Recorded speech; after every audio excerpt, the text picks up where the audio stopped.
ñu bari dañ may woo fan yi jaaxle lool ci naqaru taalibe yi am ci wax ne dañoo bind ab lettre ñu lu jëm ci ay gan ñuy jóge bitim réew di ñëw dëgg la nag daa nañ ko def waaye lettre ba man mosuma ko bind mosuma bindu lettre màggal gi itam lettre bi ci jëm ci nguur gi benn lettre la mooy bi ñu yónnee ministère des Affaires étrangères pour ambassadeur yi Cheikh Mouhamadou Mountakha signé ko maa ko joxe man mii ci sama loxo la jaar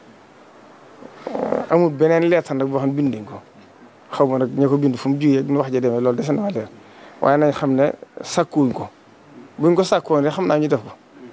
ndax président bi ci boppam moo wax bi mu fi ñëwee ne ma joxe naa ndigal lépp lu jugee ci yéen nañ ko bàyyi mu jàll. waaye lettre bi nag daa bëgg ñëpp xam ne jugee ci suñ jugee ci man te man maa jiite liggéey bi. rek comme gis naa ne mi ngi bëgg indi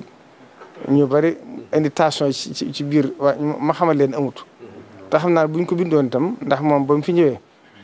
ba waxtaan ak sëriñ bi nee na ko lettre bu jugoo ci Basiir xamul ne jugoo ci man